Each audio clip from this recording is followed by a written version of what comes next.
Kia ora. This is a Wild Magic Tavern podcast. Welcome to Fury of the Small!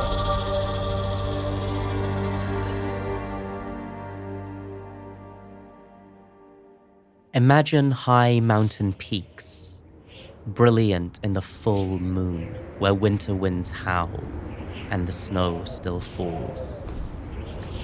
Cutting through the flurry, we see a formation of giant bats, each with a goblin slung to its belly. The bats suddenly drop and descend, entering a vast cave mouth, swooping over the collected clans of the goblin market. And 4 goblins, our heroes, each glance up.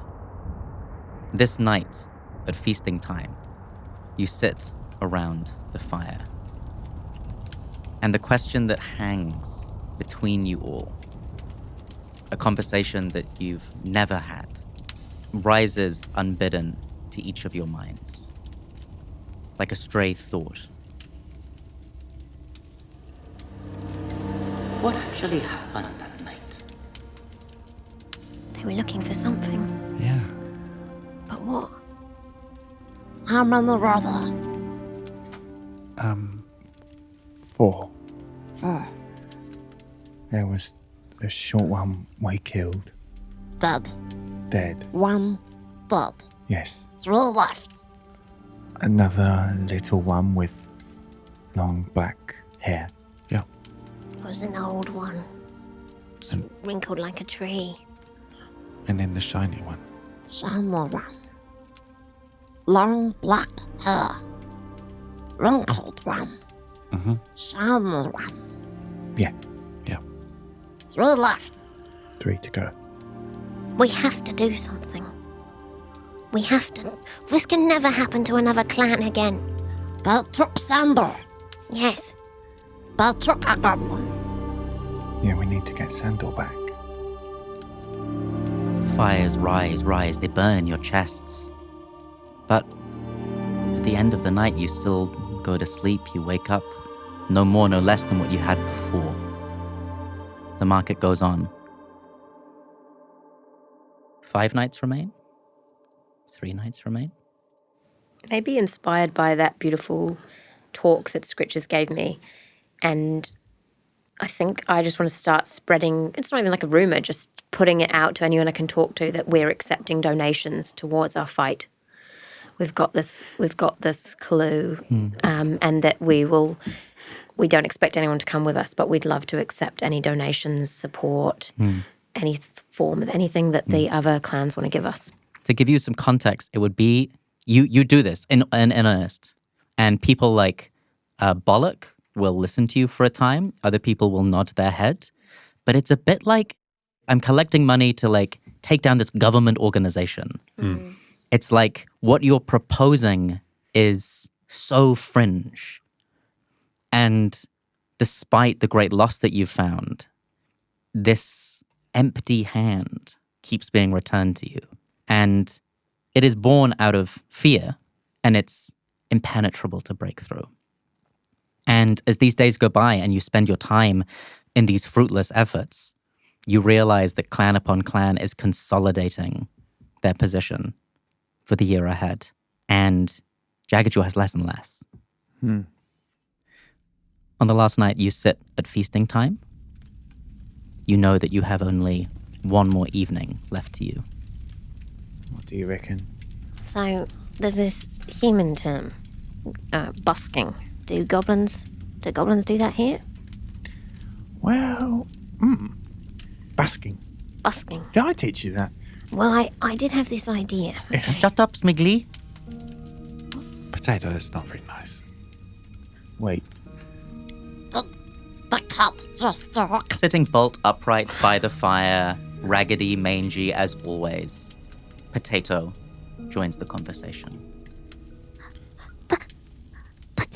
Potato? No goblin in their right mind would busk for coin. Oh! I pull my bone club out and back, threatened. Whoa. Hey. No. Potato. Shh. Everyone. Make a wisdom saving throw. Oh no. it's time to kill Potato. DC is high, 18. 17. 17. No. For a second, you're not sure what's happening, but then your club is tugged forward and smashes into Potato's form. Potato crumbles into twigs and moss and branches on the ground before reforming into a cat, but no longer tabby mixed with every other variety, but green and hairless. Eyes milky white with the faraway look with a single black pupil mixing through. It's all right. She can't do nothing to me, I'm afraid. Smiggly, you didn't tell me you had a talking cat. My jaw is just open like, Yeah, you keep those words to yourself, boy. Magic. It is bad sorcery magic. This is your cat. Well, yes, it's also... I mean, Skree, did you do this? You're playing tricks on us. What? Why is he turned into a puppet like that? Because he is a puppet. I am. He made a puppet. I am that puppet.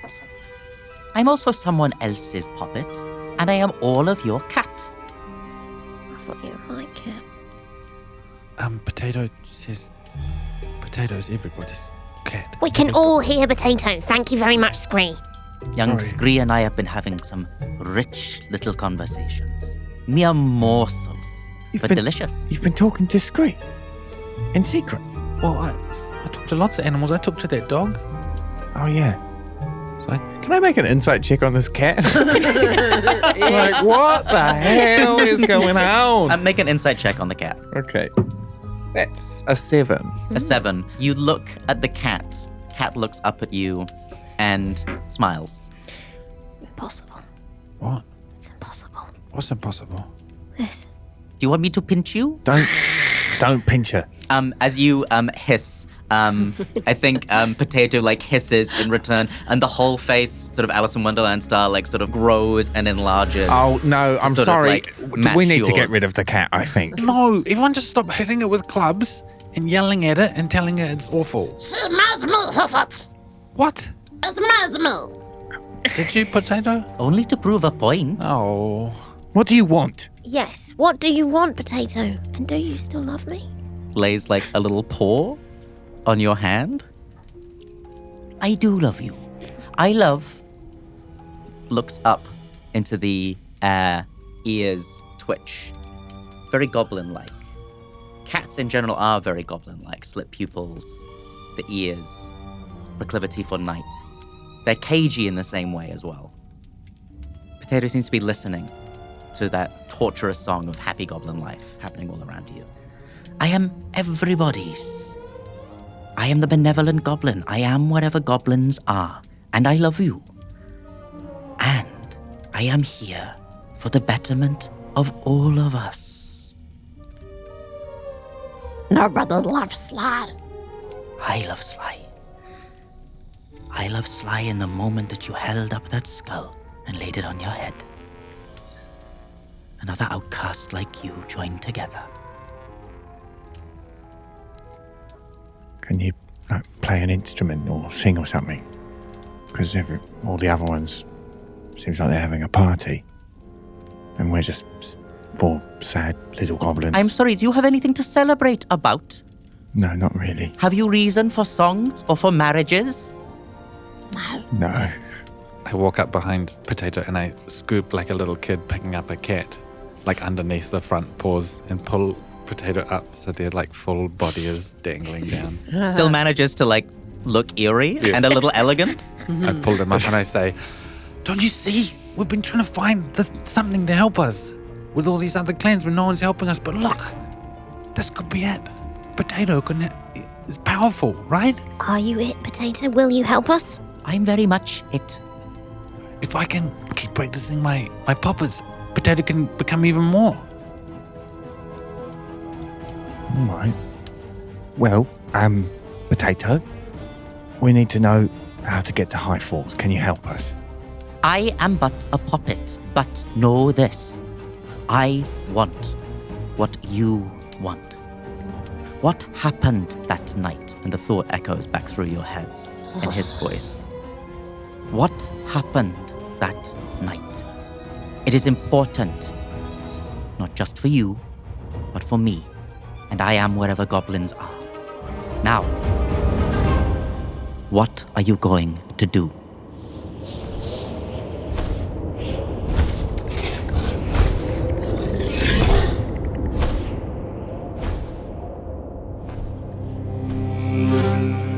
High Falls, a city of ice, once so humble and sweet, with bearded fishermen going about their daily work.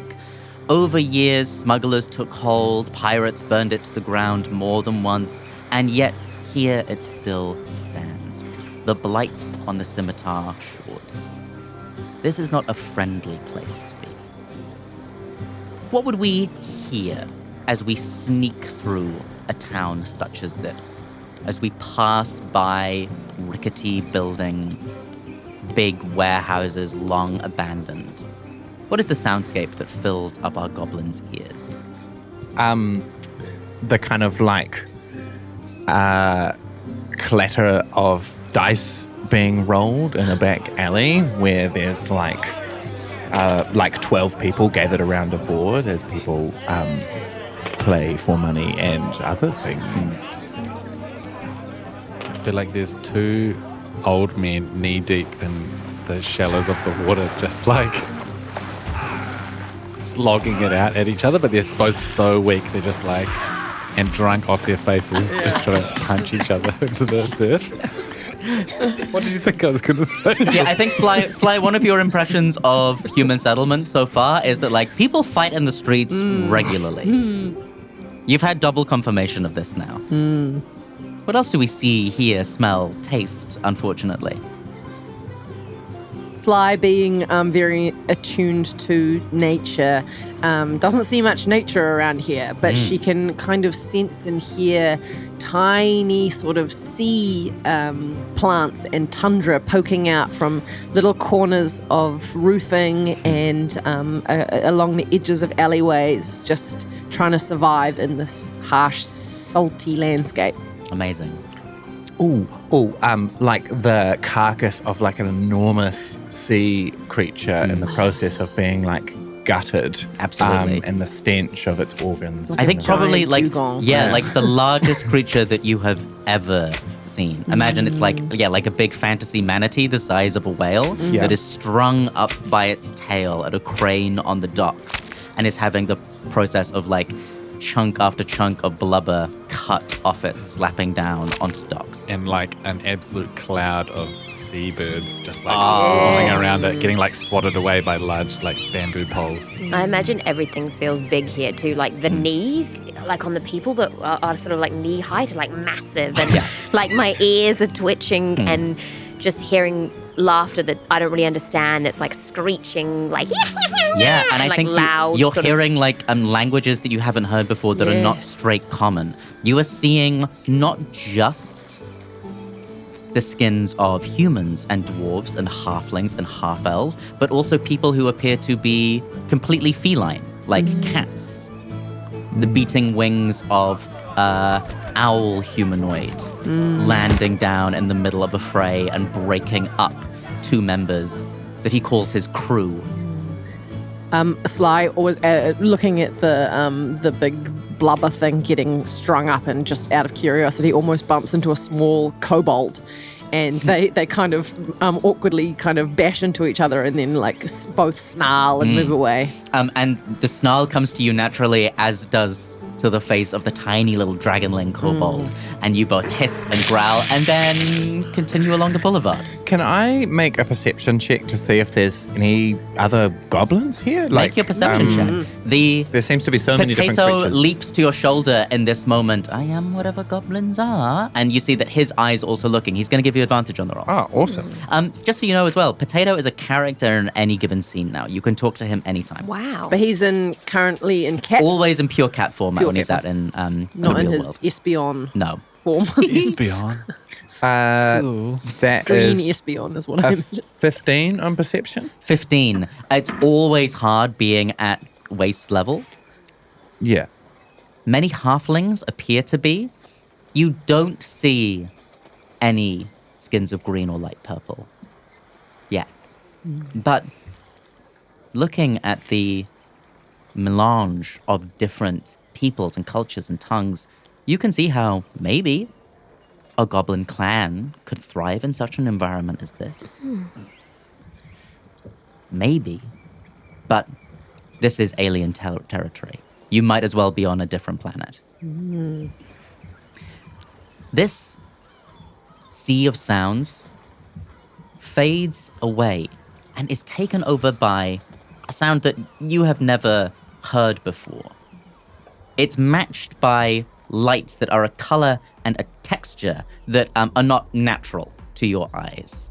You round a bend and you see a tavern where dancing lights flash red, blue, green, yellow, orange.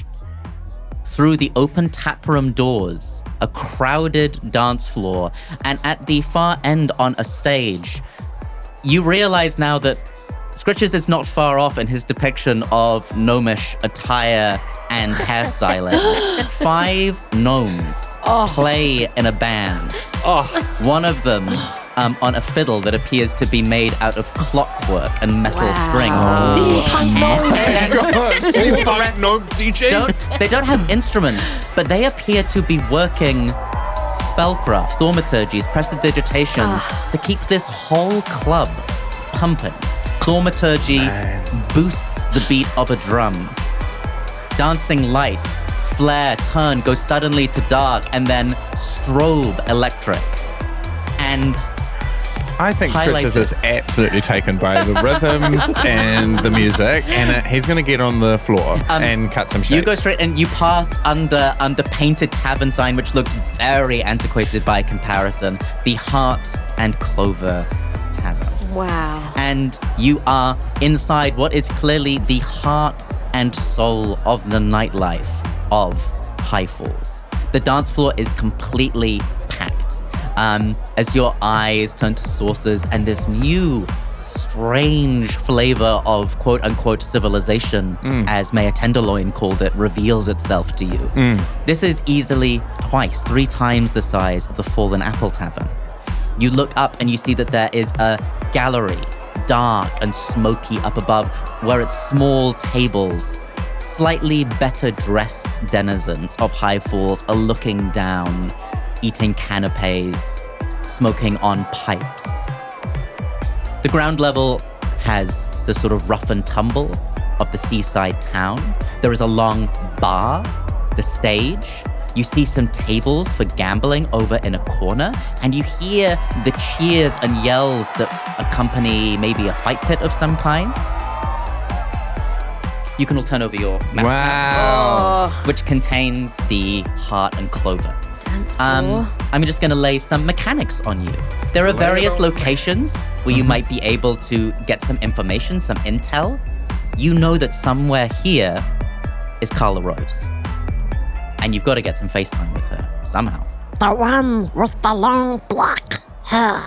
Moving across the dance floor is always going to take a DC 10 check of some kind, but you guys don't decide what that check is. I roll a D6, which implies the sort of scenario you find yourself in that will go like, how will you overcome crossing this dance floor? Amazing. The principal locations that are jumping out to you, there is a bar that you see is manned entirely by halflings, who are sort of like up on like a bit of like a raised stage, almost of their own, mixing drinks, pouring them into people's mouths directly sometimes, ladling up whole trays to move along. You see belly shots are being done.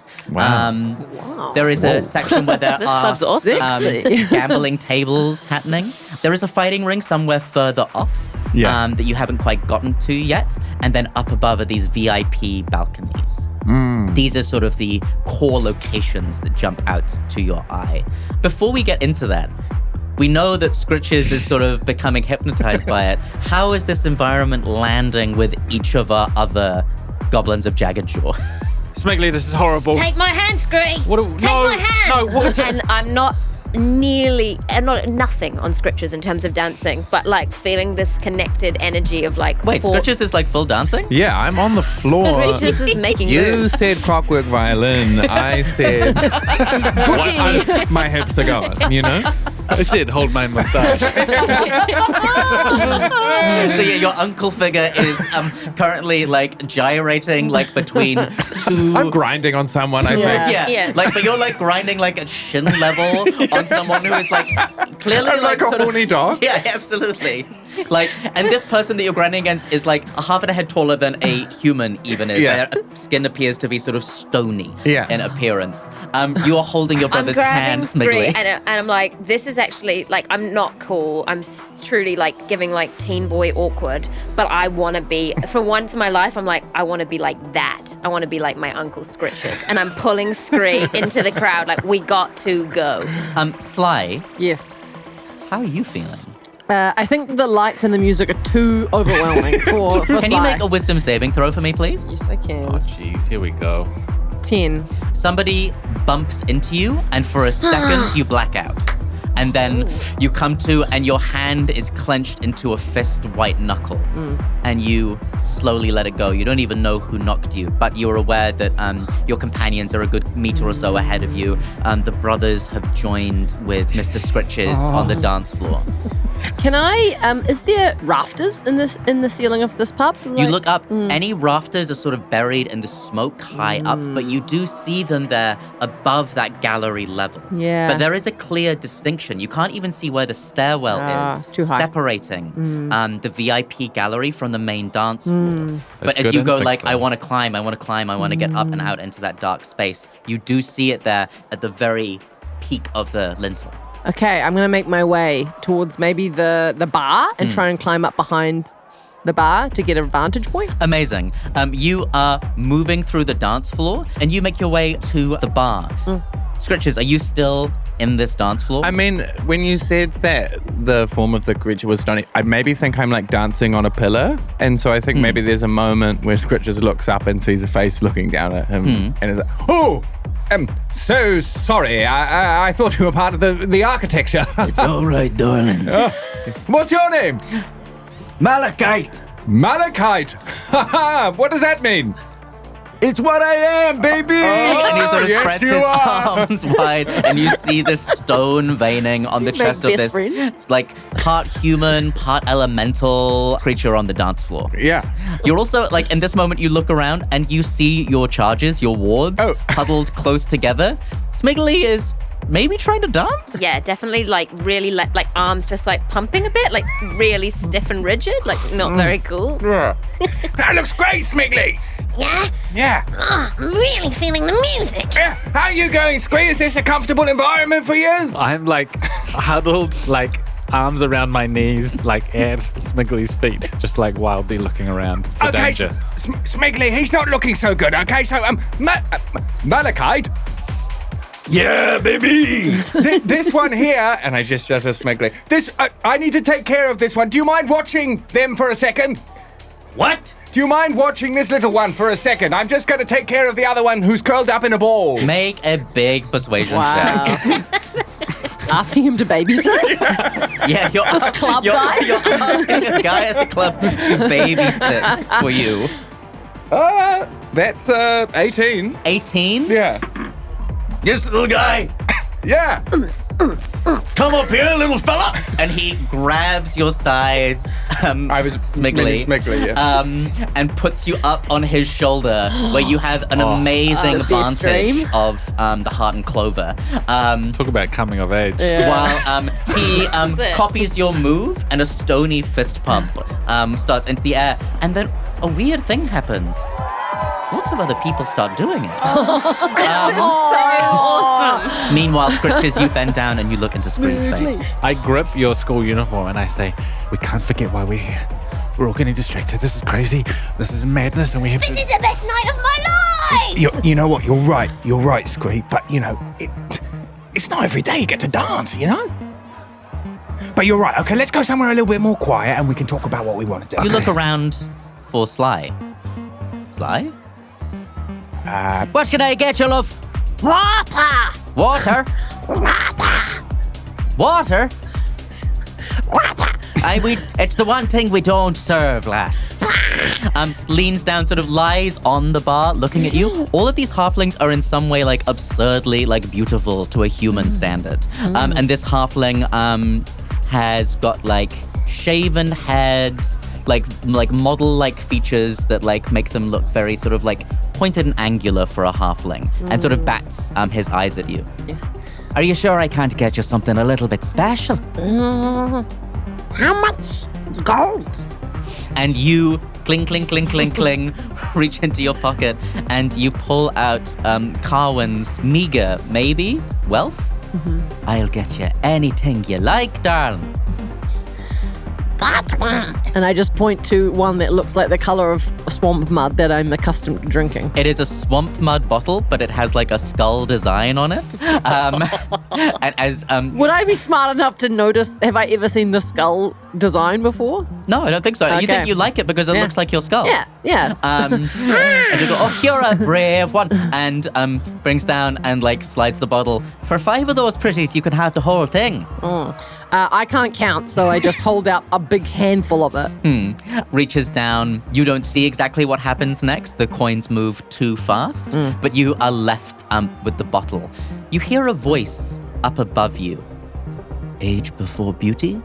And the halfling who is serving you immediately leaves, almost like you don't exist anymore, leaves the bottle with you, comes to standing, and looks at the elven gentleman who is speaking.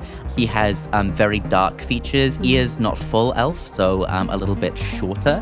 Hair is braided, and they wear robes over their shoulders. What color hair? Black hair. And once again repeats to the halfling bartender, age before beauty? The bartender looks back over their shoulder. You see that the other halflings begin to show little signs with their hands to each other. And the bartender who was serving you goes, she's a bit busy tonight. It might be a couple of hours. And a couple of hours until what? They ignore you. I glance at the elf, and then I want to try and find my way back to my party to alert them to the fact that I found someone with long black hair. Amazing. I'm going to have all of you make a perception check at disadvantage, please. 14. 15. 9. 11. I will say that you remain on top of the big guy's shoulders, Smiggly, while your uncle and your brother go searching. With your check, you are able to find and track Sly. But Sly, where do you go looking for these guys? You don't see them immediately. So you've got to pick an area of the bar to go looking. Well, I'd still like to get up high, I guess. Maybe I just want to get advantage. Like, I want to find them eventually and tell them. But I'd love to, if possible, stealth behind the bar where these halflings are and try and climb up the kind of back, like the bar. I want to climb the shelves. You make bottles. your stealth check. I'm going to make a perception check for the barkeeps. And you see Sly try and go behind the bar. Okay, yeah, cool. It's a 9. Mine's an 11. As you're going round the back, you hear, what you doing there, lass? No, this ain't for you. Back onto the floor, please, for tonight's entertainment. Off you go. You are shunted out. You guys cross the dance floor. Can I please have uncle and youngest son make a DC 10 for you, Scritches? It is a intimidation check. Cool. And for you, Skree, it is also an intimidation check. 2 3s. You've got to make an intimidation check, DC 10. That is a 8. I got a natural 20 for a 24. As you walking across the floor, it gets so crowded and your rage builds up a little bit. How does Skree intimidate some of these dancers to get out of his way? I think Skree is so overwhelmed with these lights and sounds and people and frustrated that everyone's just spiraling out so hard that I think he grabs Uncle Scritches by the front of his shirt again and is just like storming through. I think Potato feels Skree's desperation, and I think Potato starts to like stalk forward, and then like people feel the force of Potato's presence and start to like just shift out of the way as we walk. That innate goblin magic, which is always a little spooky, a little creepy, sets your teeth on edge and like goose pimples come up. Without even realizing you're doing it, you see as many of those dancers stop they go into goose flesh. Some of them like look to the door, like maybe the cops are coming or something. And in that little moment of stillness, you soldier on through. But by the time you get to the other end, your uncle is not with you. What? You have been diverted somehow, Scritches, and you are somewhere else. You burst out of the crowd. You look down, and you're holding the hands of a beautiful gnomish woman. What time is it?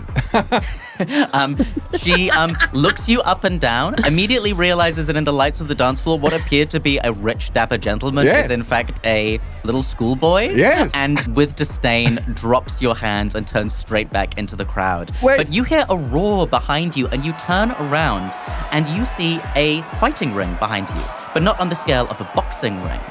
You look down and you see what looks like a giant spider fighting against a giant weasel in a small familiar fighting pit, like a cockfighting pit. But it appears to be two little animal familiars are tearing into one another. The spider rips into the weasel's throat, and the weasel bursts into golden runes. Wow. Yeah. Wow! There is a cheer and a roar. Money is passed around. You see at the end of the fighting ring, there are two circular wooden circles sort of set into the floor, raised up, that have some sort of like symbol carved into them, like some sort of star type symbol.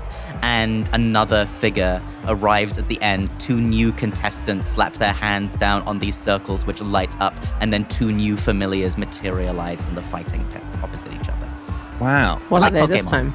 We'll say that this time it is a giant centipede and like a gnarly crab with one huge claw that square up opposite each other, and the roar of the crowd surges back up. It's I was gonna say it's Pokemon. It's not. Canopy? Oh, Gary does. Kinglet. Can I? Who's running this situation? I'd like to have a word. As you you ask who is running the situation, you see sitting on a high stool, almost like a tennis umpire, there is a entirely feline individual. They have yellow pelt with black dappled spots on, two very high ears, like a servile cat, who is sitting languidly in a black suit, watching over what is happening, and has next to her a blackboard where the chalk is dancing of its own accord, creating odds and tallies. Can I kind of like dip into my little backpack and take out a little bit of dried meat and try and throw it at the cat-like creature to try and get its attention? Quicker than anything, you throw the meat and it is skewered on the end of a claw. And this hostess of this game surveys the crowd until her eyes Done here. lock Hello? yours. Hello. Hi. What's going on here? I'm new in town. She eats the scrap of meat off her claw. You are new in town, you say? Yes. Leans down a little bit. Are you here to make a bet? What is that? It is when you take money, you choose one of these animals you think will win. If your animal wins, you get more money. Oh, that's interesting. I'll put some money down. Love to put money down. Leans forward, narrows her eyes. Are you one of hers? Hers?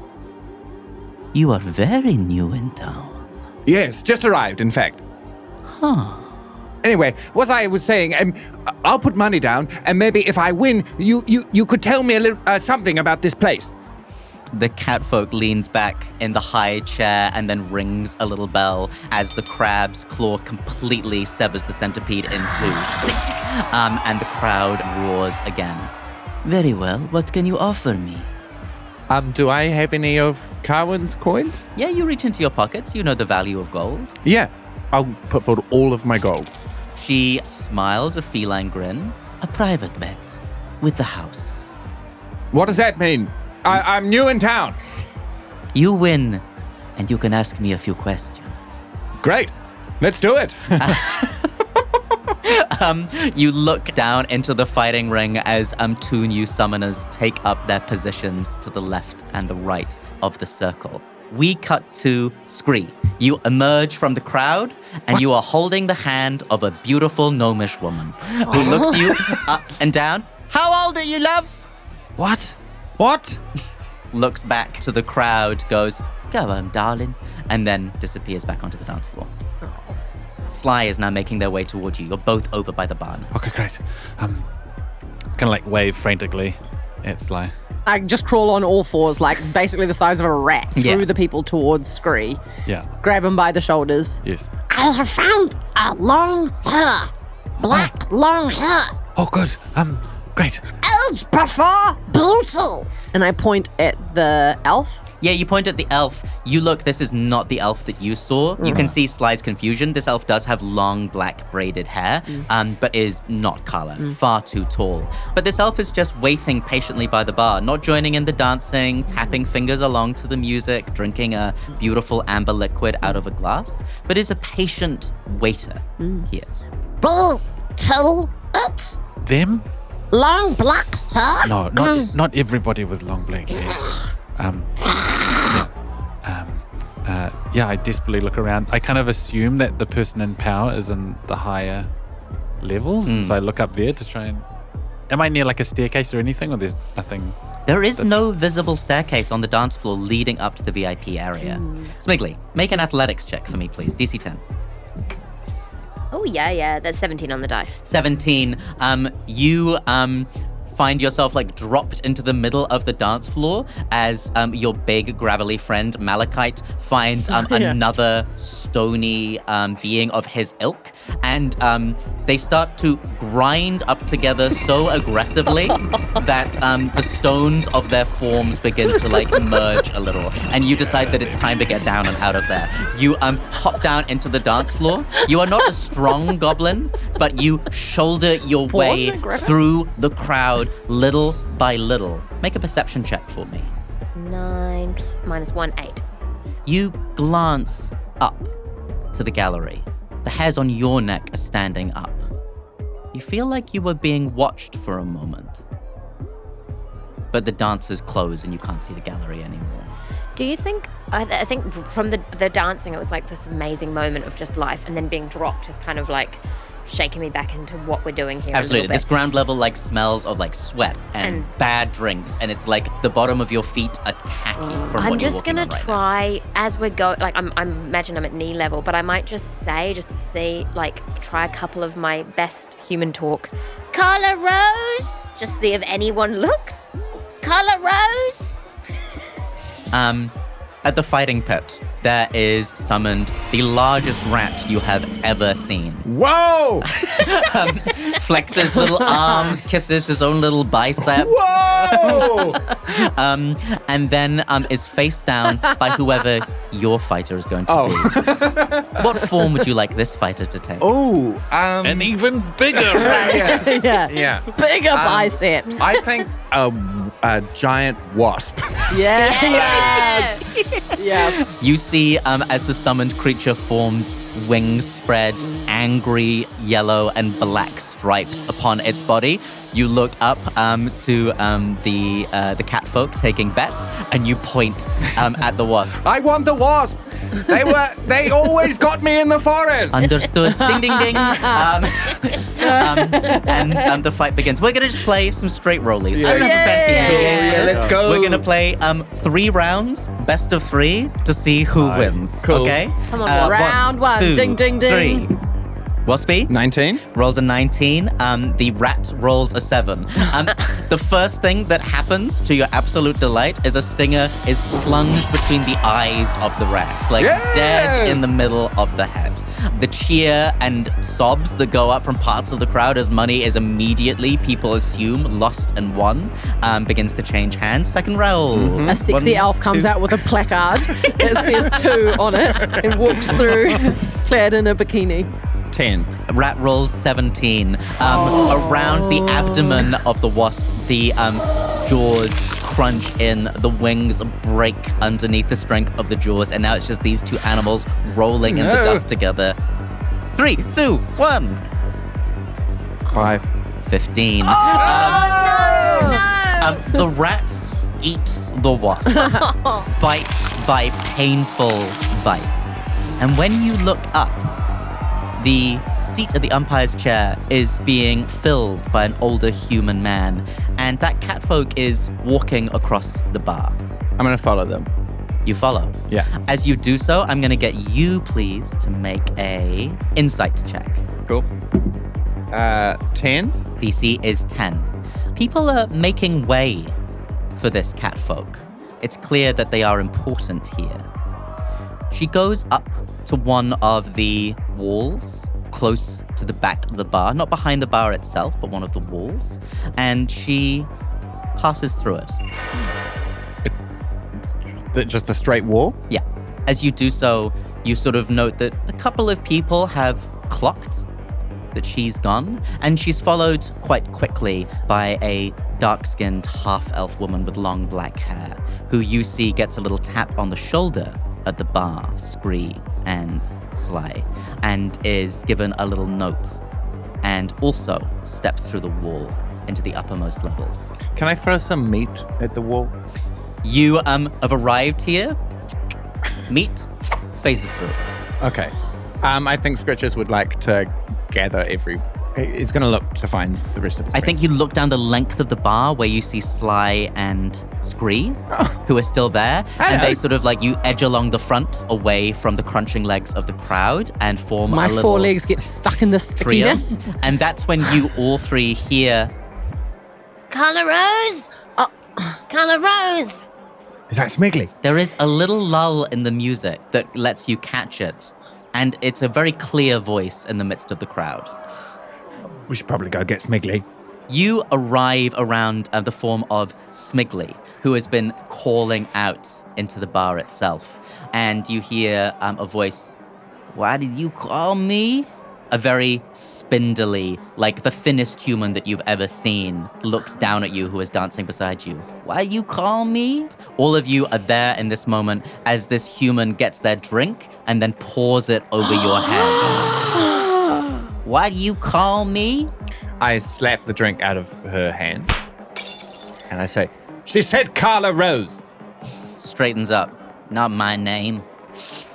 Looks down at all of you, and you see this is a human who is speaking to you, but there is a deep-rooted disgust at the back of the eyes at seeing 4 goblins in this space. Are they speaking goblin? No. No, they're speaking common, but you can recognize the look. But this person isn't there's no torch and pitchforks. It's not Hammondell, but there's still disgust. I think it would be better if you danced over there. She raises her hands, steps back, disappears into the crowd. But an ugly moment. Okay. I saw over there there's a wall that isn't a wall that people are walking through. I think if we wanted to look somewhere, that might be a good place to start. Okay. Anyone else find out anything? I didn't find out anything. Sorry. Hey, how was Malachi? So cool. Yeah? That was really amazing. You look over, there is one circular boulder now in the middle of the floor that is just that is rolling back and forth a little bit. I hold up the brown skull drink with glass skull bottle and go, I got water. now, sorry, I'm going to roll back. We saw a note being passed. You saw a note being passed, and as you point, you actually now see that half-elf in the upper gallery. Walking around, passing by some of the tables before disappearing into a back room. Just point with a long, bony finger. Age before beauty. Oh. Okay. Well, should we try go through the wall, or should we just try and get up there somehow else? Yeah, where's Potato? Potato? Yeah. Any goblins here other than us? Looks around. I have not seen any here on the floor, but there must be. And eyes pierce up and fix on that door where the half-elf just went. We can't forget about Sandor. Yeah. Okay, through the door? Yeah. Should we try and be kind of quiet about it? Yeah. Yeah. Okay.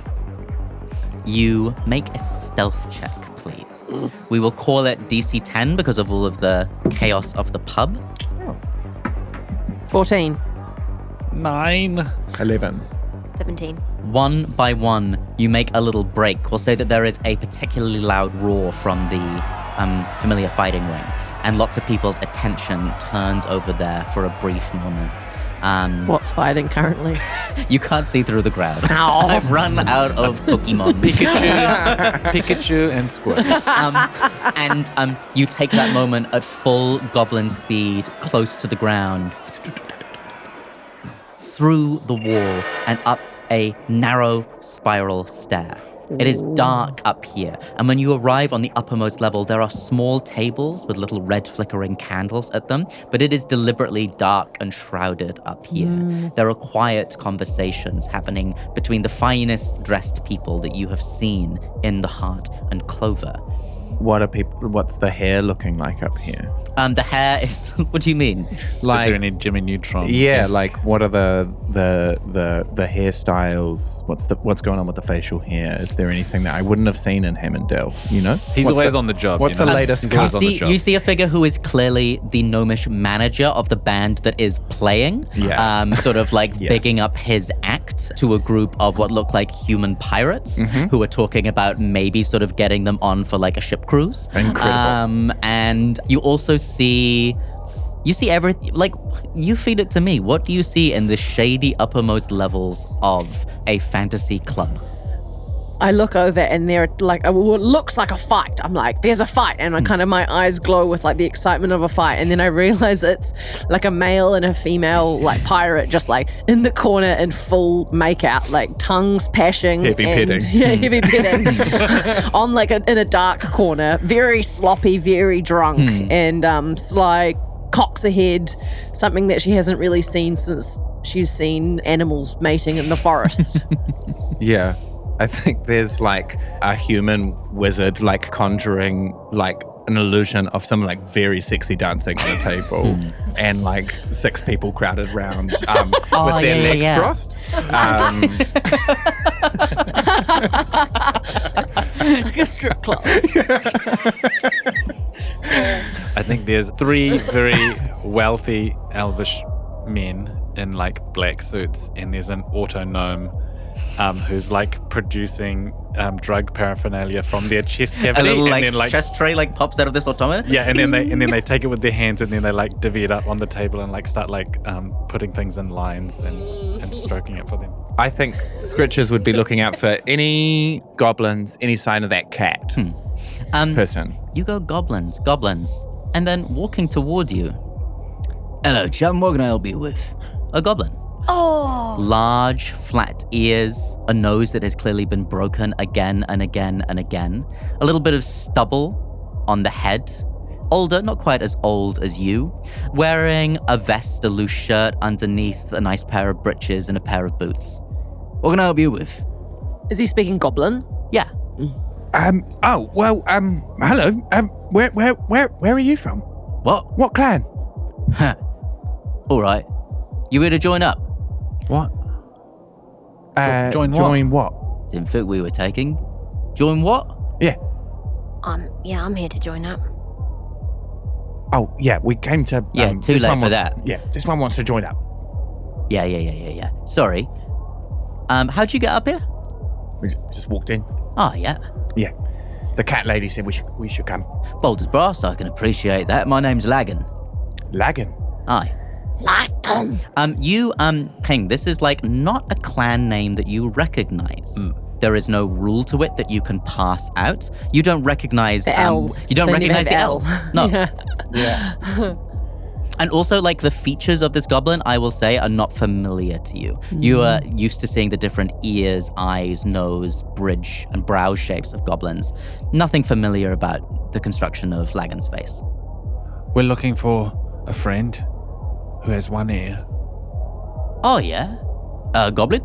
Yeah. Well, we got plenty signing up, so he could have joined us. Friend of yours? Yeah. How about you offer me your own idea instead of always picking up on mine? How about that? Okay. Well, he sort of like narrows his eyes at you, and like He's an asshole. He like the cat folk seems to like hold some like level of station in this place. we would like to see our friend. It's been a long time. And he was taken, if you must know, and we'd like to see him. All right. Are you from sort of looking around, looking at those ears? Looking at that, you're from a bit further south than here. Are you one of them braggadoc lot? Yeah. All right.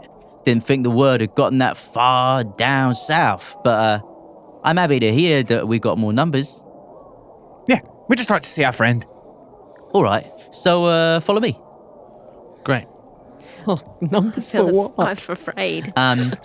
Lagan begins to lead you around the balcony, past the erotic dancing, past the making out couple, until you arrive at that same door that the half-elf stepped through. It is gilded in gold, black lacquer on the front.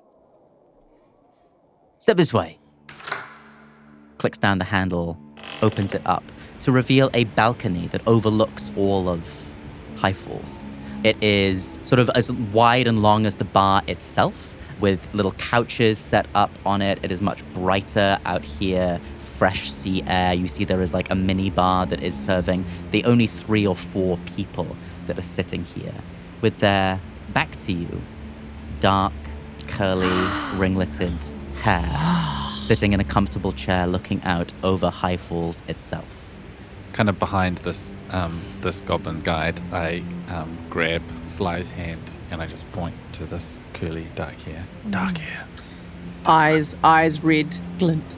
I want to whisper, but I want to try and do this without anyone else hearing. To these 4, I just want to say, like, Do we go for it or do we try and find Sandor? I think we need to know where Sandor is before we do it. Okay, so we just stick with the we're here to join up, Bruce. Oi, face. Got 4 here. Said they're interested in signing up. From down south, they are. Carla Rose turns around. Halfling woman, high bosom, plump booty, wearing sort of like, you imagine like classic halfling peasant sort of like styles, but in the finest of fabrics. Pastoral, but like in its most elegant of forms. She's been sitting at a long couch where that same half-elf individual asks, "Are we done here?" And Carla Rose gives him a beaming smile. Oh, I think the night's just getting started.